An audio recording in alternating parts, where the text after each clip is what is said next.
आखिर क्यों राहुल गांधी ने प्रधानमंत्री नरेंद्र मोदी पर कसा तंज। नमस्कार, आप देख रहे हैं नोफिका न्यूज, संवाददाता खुशी ढिगोले के साथ।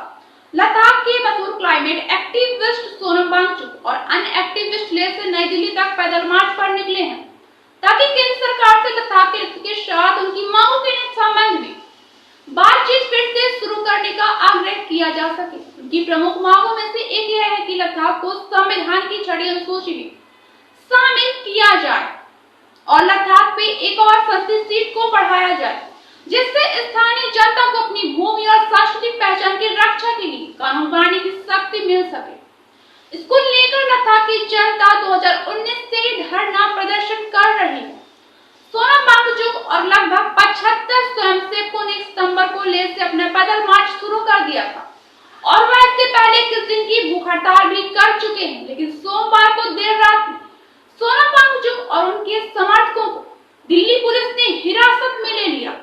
दिल्ली पुलिस ने बताया कि दिल्ली की सीमाओं पर बीएनएस की धारा 163 लागू कर दी गई, जिसको लेकर राहुल गांधी ने प्रधानमंत्री नरेंद्र मोदी को जिम्मेदार ठहराया और उन्होंने कहा कि लद्दाख के भविष्य के लिए खड़े होने पर बुजुर्गों को दिल्ली की सीमा पर क्यों हिरासत में लिया जा रहा है। मोदी जी किसानों की तरह यह चक्रव्यूह भी टूटेगा और आपका अहंकार भी टूटेगा। आपको लद्दाख की आवाज सुननी होगी। वांगचुक ने अपनी हिरासत की खबर सोशल मीडिया प्लेटफॉर्म एक्स पर भी साझा की। सोनम वांगचुक ने पोस्ट किया कि मुझे और मेरे 150 पदयात्रियों को दिल्ली बॉर्डर पर सैकड़ों, कुछ लोगों का कहना है कि 1000 की संख्या वाले पुलिस बल द्वारा हिरासत में लिया गया। 80 की उम्र में कई बुजुर्ग पुरुष और महिलाएं और कुछ दर्जन सेना के पूर्व सैनिक हमारा भाग्य अज्ञात है। हम बापू की समाधि की ओर सबसे शांतिपूर्ण मार्च करते। दुनिया के सबसे बड़े लोकतंत्र में लोकतंत्र की जननी है। हे राम। नमस्कार और सत श्री अकाल। आज मैं कैसा लग रहा हूँ मैं बताऊँ तो मैं सम्मानित महसूस कर रहा हूँ। मैंने हमेशा पंजाब और सिखों की बहुत इज़्ज़त की है, क्योंकि वो मुझे संत एक तरफ और सिपाही, बहादुर सिपाही दूसरी तरफ लगते हैं। और आज यहाँ गुरुद्वारा साहब में कुछ सिखों ने मुझे पगड़ी पहनाकर सम्मानित किया, उसका मैं पूरे पंजाब को धन्यवाद करता हूँ। यही है भारत का सार। भारत एक विविधताओं का देश है और यही इसकी सुंदरता है, यूनिटी इन डाइवर्सिटी। तो पंजाब की पंजाबियत बरकरार रहे, लद्दाख की लद्दाखियत, कश्मीर की कश्मीरियत, बंगाल की बंगालियत। इसी तरह अगर हम अपने देश को एक देश की तरह नहीं बल्कि एक कॉन्टिनेंट की तरह देखें, जहां हर राज्य एक टाइगर है। आपको पता है, जनसंख्या की दृष्टि से अगर देखें, आर्थिक स्थिति नहीं, जनसंख्या से, तो पंजाब लगभग बराबर है ऑस्ट्रेलिया के, और हरियाणा जो कि आगे है वो इजराइल के बराबर है। महाराष्ट्र जापान के बराबर है और वेस्ट बंगाल जर्मनी के।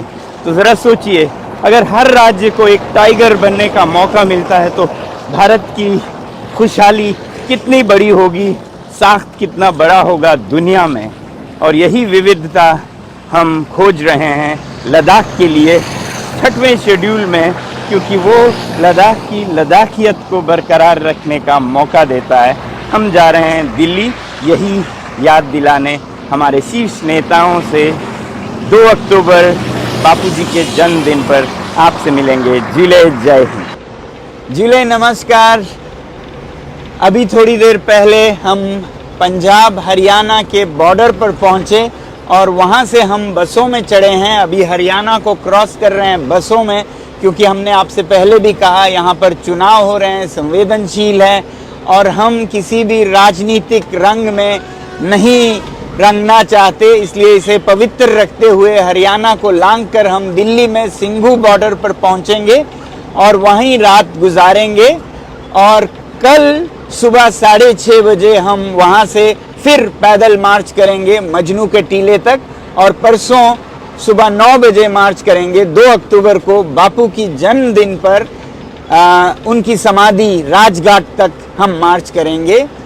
आप में से बहुतों ने ये कहा है कि आप दिल्ली में हमारे समर्थन में हमसे जुड़ेंगे, तो आपका स्वागत है, मगर एक विनती और एक शर्त पर कि पहली बात तो ये बापू की स्मृति में है, तो इसे हम बहुत ही शांतिपूर्ण रखेंगे, सद्भावनापूर्ण रखेंगे। दूसरी बात, ये लद्दाख की समस्याओं के समाधान के लिए है, तो इसे लद्दाख की पदयात्रा ही रखेंगे। इसमें कोई और मकसद एजेंडा हम नहीं जोड़ेंगे। आपकी हो सकती हैं, मगर इसे पवित्र लद्दाख के अभियान की तरह ही रखेंगे।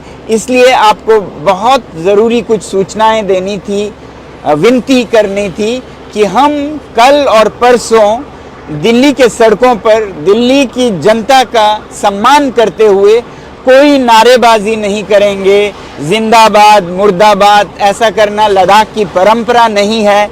ना ही हम बैनर्स और प्लेकार्ड्स उठा के जुलूस का शक्ल लेंगे। हम लेंगे तो लद्दाख के परंपरा अनुसार हाथों में ये वाइट स्कार्फ, खतक्स इसे कहते हैं, इसको लहराएंगे। ये खतक्स एक प्रतीक है पवित्रता का, दोस्ती का और सच्चाई का।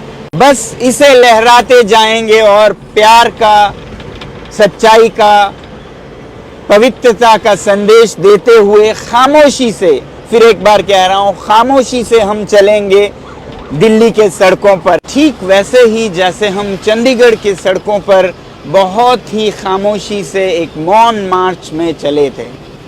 तो एक हाथ से हम लहराएंगे लद्दाख का खतक्स और दूसरे हाथ से देश का तिरंगा।